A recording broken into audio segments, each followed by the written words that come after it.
Quando Jesus ensinou aos seus discípulos a orar, ele incluiu entre as petições mais profundas e desafiadoras aquela que diz: perdoai as nossas ofensas, assim como nós perdoamos a quem nos tem ofendido. Essas palavras não são apenas uma súplica por misericórdia divina, mas também uma declaração direta sobre a condição humana e a exigência moral do reino de Deus. Pois se há algo que define a natureza caída do homem, é a incapacidade de viver sem ferir ao próximo, seja por palavras, atitudes ou omissões. E se há algo que revela a natureza redimida do crente, é a disposição de perdoar, mesmo quando a dor é profunda e a injustiça parece inadmissível. O perdão não é um sentimento passageiro, nem uma emoção fugaz. É uma decisão que reflete a própria essência de Deus, cujo amor não se limita à reciprocidade, mas flui livremente mesmo para os indignos. Quando Cristo morreu na cruz, ele não morreu apenas pelos justos, mas pelos ímpios, pelos pecadores, pelos que lhe cuspiram, zombaram e pregaram suas mãos e pés na madeira maldita. E mesmo em meio à dor indescritível, ele clamou: Pai, perdoa-lhes, porque não sabem o que fazem. Essa foi a manifestação suprema do perdão divino, e é exatamente esse tipo de perdão que Jesus espera ver reproduzido na vida daqueles que o seguem. A frase, assim como nós perdoamos, não é uma simples comparação, mas uma condição espiritual que revela o estado do coração. Quem não perdoa demonstra que não compreendeu verdadeiramente o próprio perdão recebido. Como pode alguém que foi libertado de uma dívida imensa insistir em cobrar um pequeno débito do próximo? Jesus ilustrou isso claramente na parábola do servo incompassivo, onde um rei perdoa uma dívida de 10.000 talentos.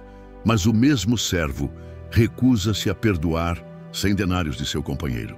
Ao final, o rei o entrega aos torturadores até que pague toda a dívida, e então Jesus conclui: assim vos fará meu Pai Celestial, se do coração não perdoardes, cada um a seu irmão, as suas ofensas. A gravidade dessa advertência não deve ser subestimada.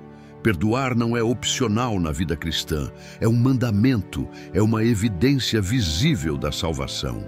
Paulo, escrevendo aos Efésios, afirma: sede uns para com os outros benignos, misericordiosos, perdoando-vos uns aos outros, como também Deus vos perdoou em Cristo.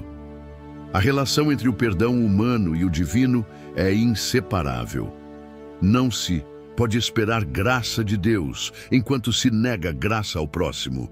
Isso não significa que o perdão seja uma obra meritória que nos torne dignos de salvação, mas sim que aquele que foi regenerado pelo Espírito Santo manifesta em sua vida o caráter de Cristo, e o perdão é parte integrante desse caráter.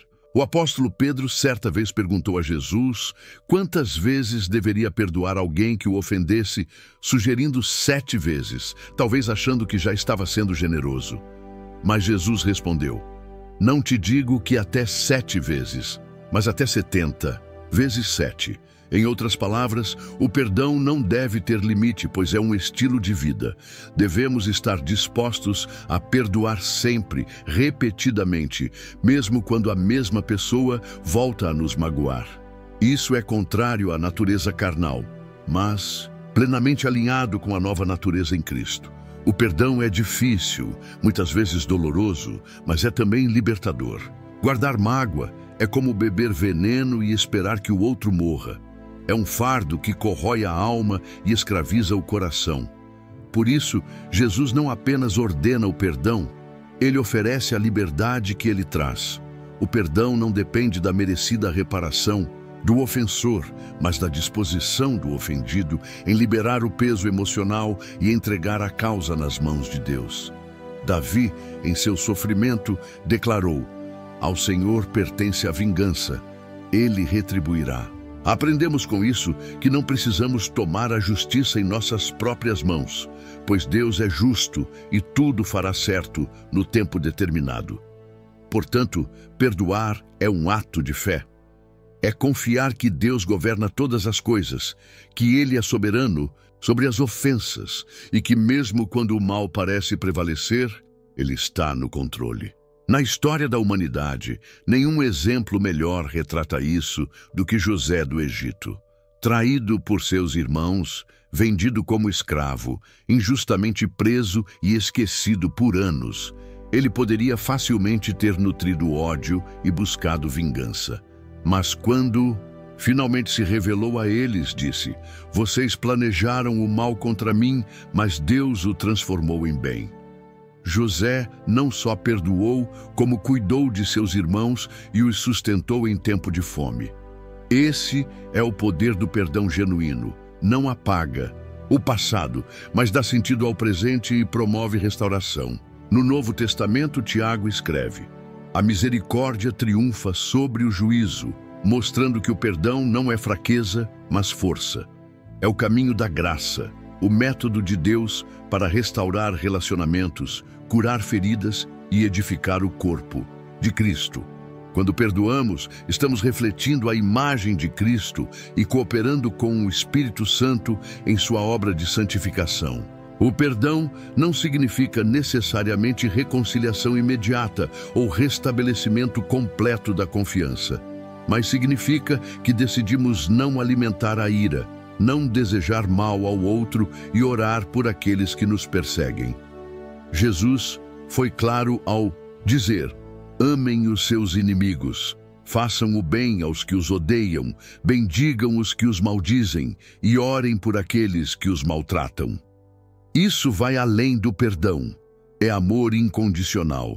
É a própria essência do Evangelho em ação. E é exatamente isso que o mundo precisa ver hoje.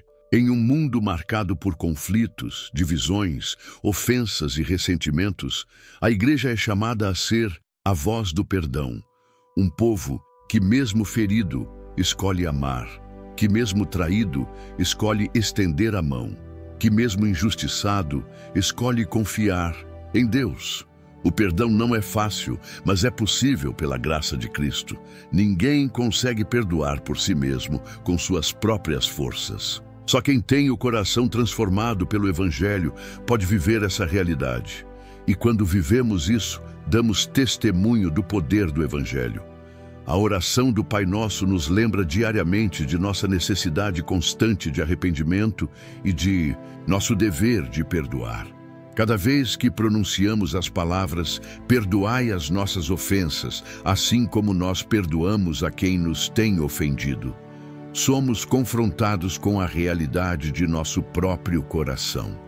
Quantas vezes temos sido rápidos em pedir perdão, mas lentos em concedê-lo? Quantas vezes clamamos por misericórdia, mas somos rigorosos em julgar? O Senhor usa essa petição para revelar a nós mesmos, para nos confrontar, para nos moldar, pois o perdão é uma das maiores provas de maturidade espiritual. É a marca de quem realmente entendeu o que significa ser salvo por graça. E é também uma das formas mais profundas de adoração. Pois quando perdoamos, estamos glorificando a Deus ao reconhecer que a obra de Cristo na cruz foi suficiente para limpar nossos pecados e dar-nos um novo coração. O perdão é, em última instância, um ato de fé na promessa de Deus. Se confessarmos os nossos pecados, Ele é fiel e justo para nos perdoar os pecados e nos purificar de toda injustiça. E se Deus, em sua infinita bondade, nos perdoou tanto, como podemos negar o mesmo aos outros? O perdão não é apenas uma ação, é uma resposta à redenção. É um reflexo da cruz, é o eco do Evangelho em nossas vidas. E é por isso que Jesus nos ensina a orar assim, lembrando-nos de que, ao pedirmos o perdão de nossas ofensas, estamos assumindo um compromisso sagrado, o compromisso de perdoar a quem nos ofende. Este é o caminho do reino. Este é o caminho da vida abundante. Este é o caminho de Cristo. Se este conteúdo tocou o seu coração, não deixe de curtir e ativar o sininho para receber notificações de novos vídeos. Seja uma bênção para outras pessoas também. Compartilhe com alguém que precisa ouvir sobre o amor e o perdão de Deus. E se ainda não se inscreveu no canal, aproveite agora mesmo e faça parte dessa comunidade que busca crescer na fé, na verdade e na graça do Senhor. Cada inscrição e cada interação sua nos ajuda a levar essa mensagem a mais pessoas. Que Deus abençoe seu coração e te use como instrumento de paz e reconciliação.